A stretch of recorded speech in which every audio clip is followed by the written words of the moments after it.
I wanted to share an opportunity that we have received from,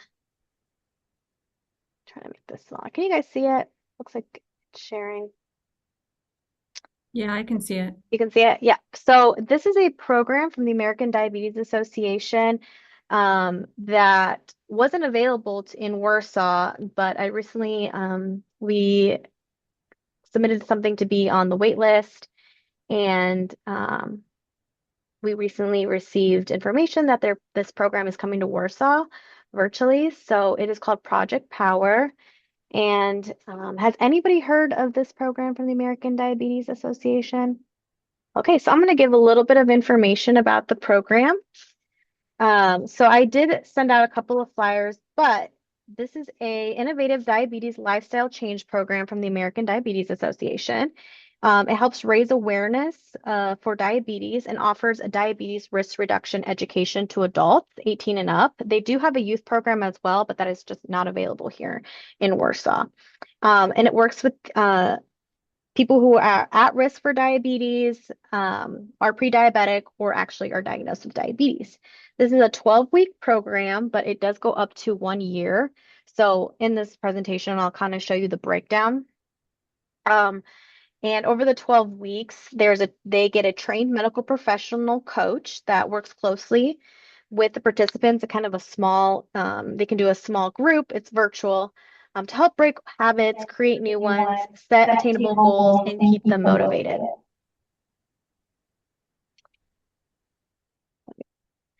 So the objectives of the program, it's an evidence-based prevention strategy. It provides disease management and resources to those living with diabetes. It's delivered outcome-based, gamified experiences. And yeah, so we'll continue. I will move forward along, but if you have any questions, let me know. So I already talked about that. It's going to be focused on nutrition, weight loss, physical activity, and emotional health. So the curriculum, like I said, it's dynamic weekly lessons for 12 weeks, and then it can go up to a year, which is where the 12 months is. The American Diabetes Association is um, collaborating with community partners. So that would be Live Well Kosciuszko and the Chronic Disease and Obesity Coalition. And we are eligible to receive a $2,500 stipend if we can recruit a minimum of 35 participants for the virtual. So some locations do have on-site sessions, but we don't have any coaches available here. So it'll be a virtual. Any questions so far? Oh, okay, don't see anybody. Um, so a little bit about a successful community-based organization. Um, so we have a direct pipeline to target audience. So individuals 18 and plus that's been diagnosed, like I said, with pre-diabetes type 2 or at high risk. They actually do have a 60-second quiz. They call it on their website that you can input your information or information for a loved one or somebody else to see if they're at high risk for diabetes. Individuals just need to have access to a reliable internet. They can do it through their smartphone. There's an actual app or through a tablet or home computer. And then those are some of the successful CBOs are churches, civic clubs, community clubs, organizations, coalitions. And then we just signed an agreement with the American Diabetes Association, and they provide actually flyers and other marketing materials to recruit participants.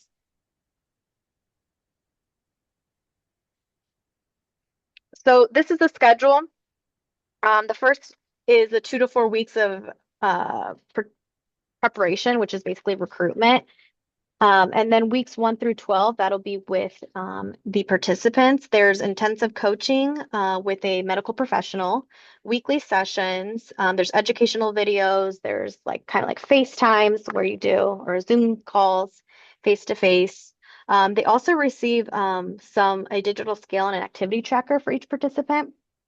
Uh, and then the 3 to 12 months is just maintenance and monitoring. So this is monthly sessions, there's peer support, there's check-ins with the coach as the program continues for a full year. So it's kind of their journey. They would go through an online enrollment. There's a quiz that collects their demographics, social determinants of health, their health. They will get a referral code, so that'll be on the flyers that connects it back to Live Well. Um, and then they select their class schedule. So when do they want to meet? It's individualized. Um, there is a way to do it, like if you wanted to do a group session, like all 35, but it's really not recommended if you're not doing it in person, just to have them start on their own and pick the best day that and time that works for them, especially individuals that work, first, second, third shift. Um, they get a welcome email from their lifestyle coach, and then they can download the app if they're going to do use their phone to complete the registration. They get a call after that. They're enrolled. They get a call to ensure commitment, and then the participant commits, and they can begin classes. So they start with weekly meetings, and I'm sorry, it's weekly meetings, weeks 1 through 4, so that first month, and then it's every other week for 5 through 8. Um, And I believe it continues from 8 to 12 because we did have a question on there. Um, the hour, I had a presentation from Maria from the American Diabetes Association. And so we had a question because it's like, what happens after 12, after from 8 to 12? And I think she said it continues on. Um, and it can be pushed out a little bit. It kind of can be flexible. Um, so upon completing a program milestone, they get a digital scale activity tracker and program materials are mailed.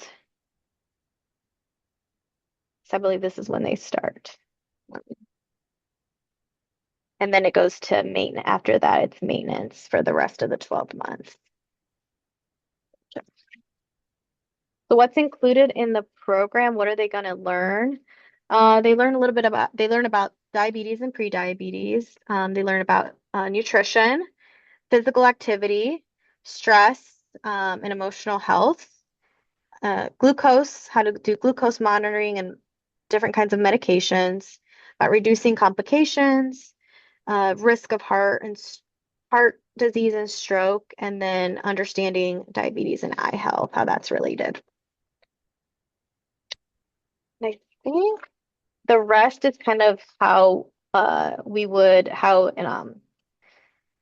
this is how a participant would register. So they would on the flyer, or they would get, however, it's a QR code. How if they do social media, the link will lead them there where they would register, or they can register. There's 2 places. So there's Register Today or Project Power for Adults. Sign up here.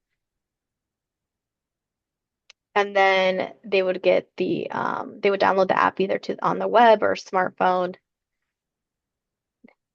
They have the one-on-one webinars with their coach. They have 5-minute little videos that are released weekly on education that they have to watch. And then here's their activity tracker and a scale that they get when enrollment, where it automatically uploads to the app. So the coach can track and they can track themselves. And then there's a food diary as well. And this is all free for the participant. Here's another, what's all included in the kit. So not just the digital scale, but they get a placemat, a healthy placemat to help plan their proportions, a cutting board, a water bottle, a lunch box, and then a t-shirt. Make sure I got that. Oh, and the um, Smart Scale can also collect BMI. Okay, and this is just showing that when we did that, to be part of a community partner, we had to attend this informational meeting. So she went through the PowerPoint, and then we just have to sign the agreement is the last step. And I think that's it. They do have a youth program, but we do not have to go through that. And I know there has to be some questions because I went through that fast. So what questions do you have? I really wanted to present this because when we do this program, we're really going to need help of the coalition to help um, recruit participants during the 2 to 4 weeks. of recruitment. Also in Spanish. So that's really cool. So they can get a lifestyle coach. If they speak Spanish, they can also enroll and um, it'll be in Spanish. It's actually got quite a few things in common with the Verda program. I was just thinking that when we were talking yesterday as well. Um, they what's really cool too is that they're able to chat with other people as well. There's a forum. So if they don't they just want to the coach isn't available, they can speak to a peer as well. And just like, hey, we're going through this together. How are things going for you? Or share recipes. Anybody have any ideas on recruiting folks? You need early diabetics or yeah, I Mm-hmm. see that because That are otherwise, at yeah, high, yeah, are at you high need risk too. nobody comes to me voluntarily. Right. And these are, I'm sorry, I came late. These are for type 2 diabetics, right? Newly diagnosed or just around? It could be anybody who's at high risk for prediabetes, So it's high a risk at pre-diabetic. developing, I'm sorry, high risk at developing type 2. They're Okay. pre-diabetic or So about 70% of the population. yes, yeah, a lot can be. I think, yeah, you can take the quiz. I can send the link and you guys can take the quiz and see, but yes, it's a, yeah. Um, yeah. So any ideas on recruitment? We get some flyers and some social media things that they send to us, but there's specific places we should go to. Is there any limit on the number of participants? You know me, Miss Optimistic. I know, no, there's not. And I know she said like if you get like double that, there might be an increase in a stipend. So she'll just keep in communication with us. Um, Yeah, I've worked with them in the past. We have the What Can I Eat program mhm, for type 2 diabetics. So we facilitated that program at our YMCA. So the way that I understood when we did that, recruitment was basically on behalf of the Y, and so we brought people in. And that, if there's ever anything that's a benefit, for us it was the free groceries. We led with that, and then people just came. So I think your idea of flyers and then social media will probably be successful too. So um, and then we are running a diabetes prevention class in mhm, October. So there might be some overlap there that we could, possibly talk to potential participants in that program to see if they want to do that as a supplemental program as well. So um, since it sounds like there's similar goals in mind mhm. with that, so Yeah. that And also, I think yours is limited to just they have to be pre-diabetic or at risk, or is it so you diabetes? can do, they can be pre-diabetic or in their Oh, first 2 years of type 2. okay. So I don't know how Yep. many come that, yeah, for Yep. eligibility, but Yep. yeah, I'm excited. Okay, we can go ahead and move on. Let me see what's next on my agenda. Okay, so this kind of can move along straight to Teresa. Going to talk a little bit about Verda and diabetes.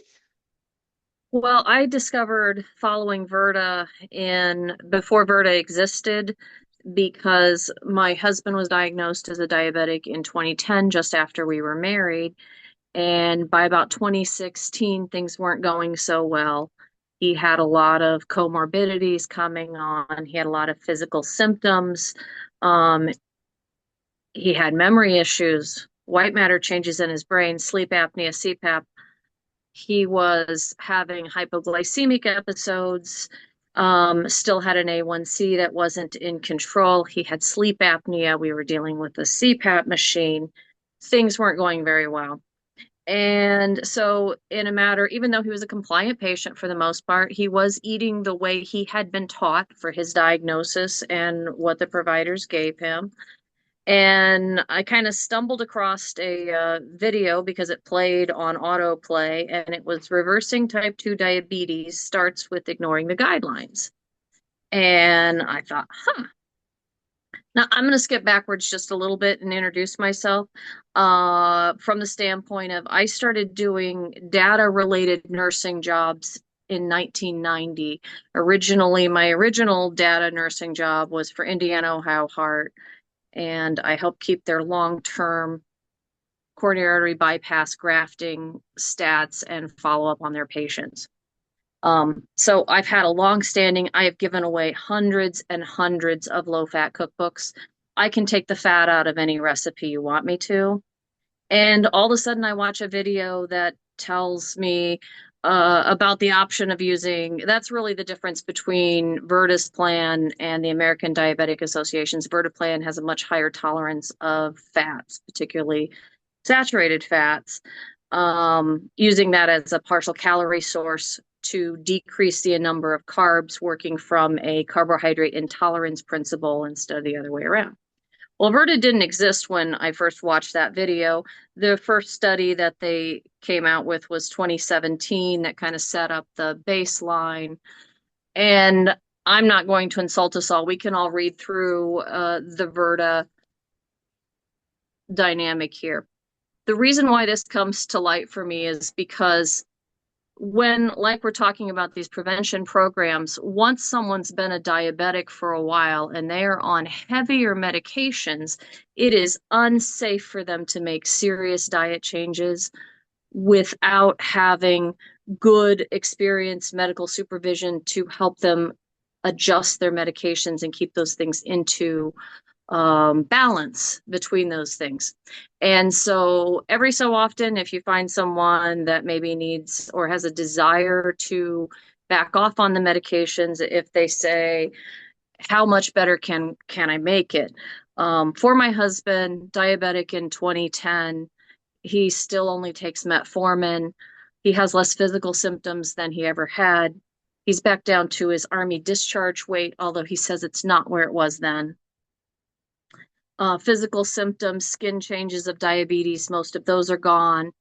He has hair growing down his ankles. If anyone, there should be somebody on here with healthcare experience to know that that's a difference in vascular experience as you watch people lose their hair going up their legs.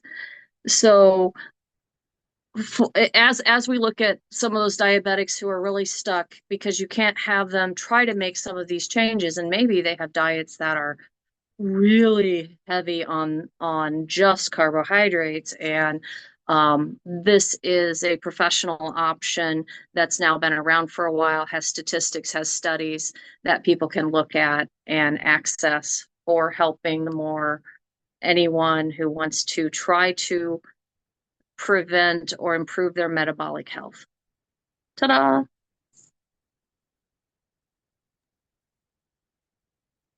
So is this for people with both like pre-diabetes at risk and people with diabetes then? This one is for pay.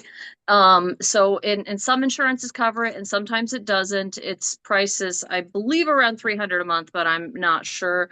But yes, you can have people who have more advanced levels along with people with less advanced diseases. Oh, yeah. But since they're going to do monitoring and ongoing medical interventions, they know if you decide you want to do, like for my husband's control, ease of life, we do would be a timed feeding instead of, so he doesn't eat 3 meals a day. He eats less times a day than that. And so, and then watches what he eats at those meals. And so if you're using medications, you really have to have help if you were going to get to that point in a program. And that's what they can do, is help people find out how to make those pieces fit together.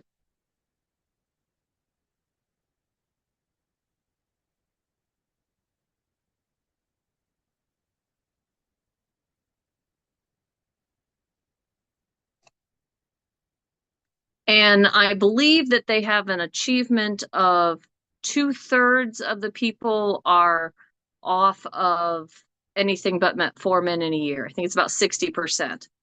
Uh, Here it is, 63% medication reduction. Clinical trial participants eliminated nearly 2/3 of diabetes prescriptions, with 60% of people eliminating all diabetes meds, excluding metformin at 1 year. So Wow, there's, that's pretty yeah, impressive. no, amazing. So it typically has some weight loss. I'm under their approach right now. 29% depression improvement, 46% reduction in knee pain, 39% inflammation reduction, vascular disease only reduced by 20%, but it,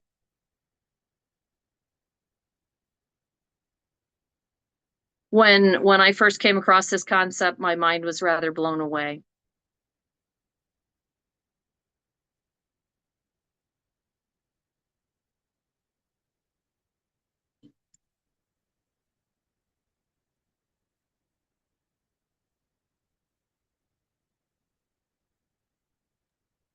All right. Thank you, Teresa. Does anybody have any questions or comments? We do have a comment. I think this was related to the Project Power, but Angie, to Tracy, could some recruitment for the ADA program come from individuals tested for A1C from the community wellness fair?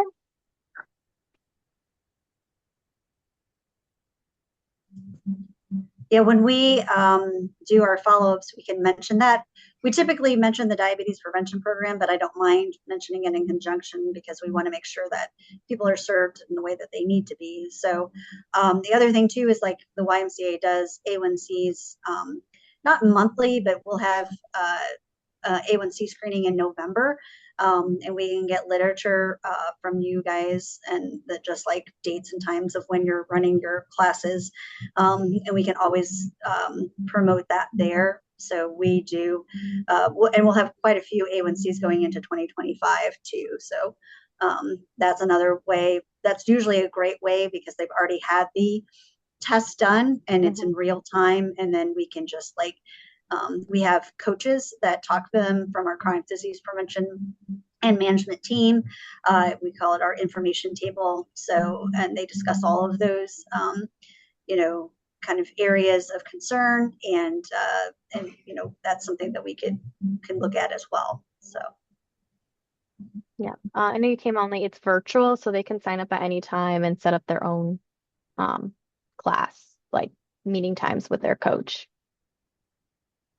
Just So no recruitment. in-person classes, it's just virtual. Yeah, just virtual. Okay. There's like an app that they can download on their computer, on their tablet, or on their phone. And it's available in Spanish. So they can get a coach, and the app can be in Spanish as well. And are the coaches provided by the ADA? Yeah, they're medical professional coaches. Yes. I did have a question, sorry. Go ahead. Yeah, I'm opening up my presentation. So Did they give you the option of doing in person? they do have it for some locations, just we don't. Warsaw was not one location that had that availability. Okay. Yep, but I did ask. Because that's a change from last time. They did in-person classes before. So For Project Power in Warsaw? no, the What Can I Eat program that was okay. for the type 2 diabetes. So they had facilitators do that. So they trained our staff in doing that program. So I didn't know if there was an option or not. So they talked about there's certain programs that they can, like the youth program, they can train facilitators to do that program. So that could be in person if we were going to go to the schools. But for the adult, I'm not sure because it's like what medical professional, it just has to be like somebody that they can't just train me to do it, if that makes sense. got it. Yeah, and this program wasn't even available here until we asked them to try to make it available in our community. So I think they're kind of working through some of that, expanding the program. Yeah, they have a lot of things that they're in the works for. Did you talk Yeah. to Sheila Armand? Is that who you talked to? No, I think No? her name's Maria Okay. or Maricruz Aguilar. Okay.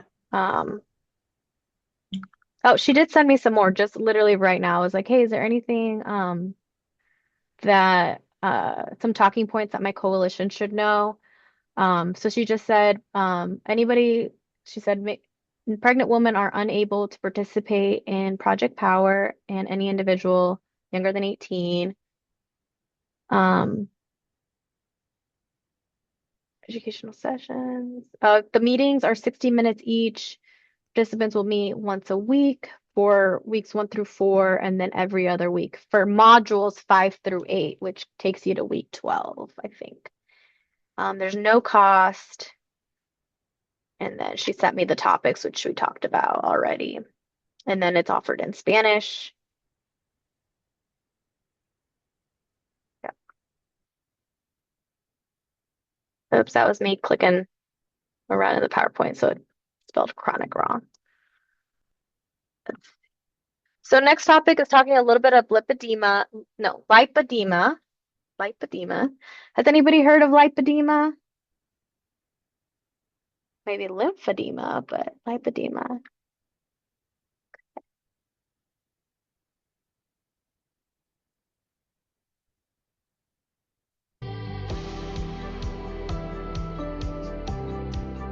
Lymphedema and lipedema are often confused with one another due to their similarities.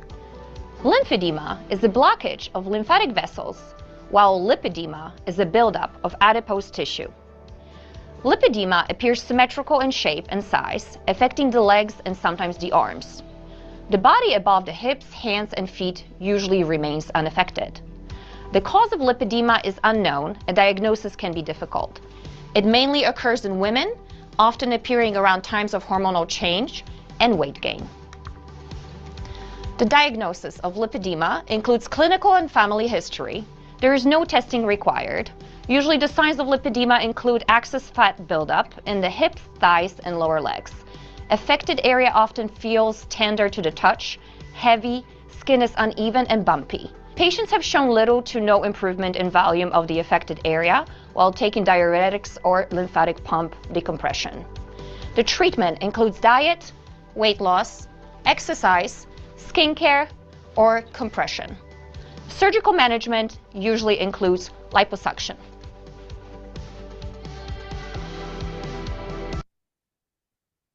So then she goes through and compares both lymphedema and lipedema.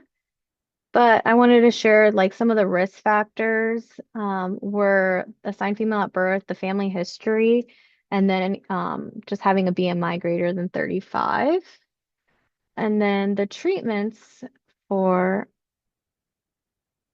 there it goes, there it goes. Talked about conservative treatments, exercise, diet, compression stockings. There's lymphatic drainage massage. So over here you can kind of see like like compression stockings. You can do the bandages, and then there's this pneumatic compression device. And then there's the liposuction could be a more aggressive treatment. And then this is kind of like a big chart that just talks wider about symptoms. So how to manage inflammation, things to do, promoting overall health, decreasing the adipose tissue, prioritizing emotional or mental health is important, improving that lymphatic flow, and then reducing how to reduce fibrosis. One of the things that happens, I don't know if she mentioned in the video, but there's like a decrease in mobility with lipedema, so helping increase mobility and managing the pain is really important. Just a couple of other little things about lipedema. Actually what happens is it's also connected. So it's adipose tissue, but it's also connective tissue.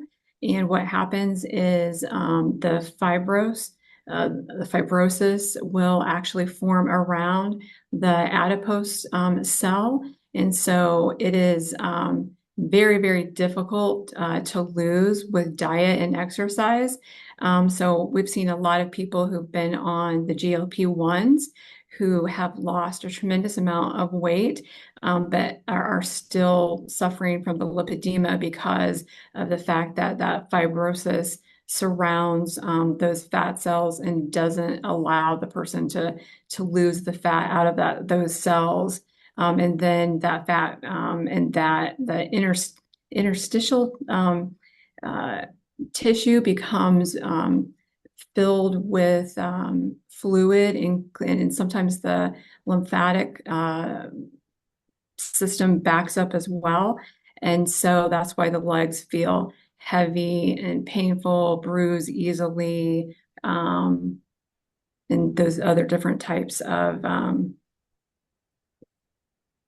symptoms. And so I was actually talking to my doctor at Parkview, and she had not heard of lipidemia, and we were talking about it. And the next medical convention that she went to, she actually went to some of the workshops, and she was like, she's like, thank you so much for telling me about this, because I think many patients that actually are suffering from this, and I had no idea, wasn't aware of the disease or the inability to lose those diseased tissues from diet and exercise. So we're just trying to spread the word and educate individuals who aren't aware of it.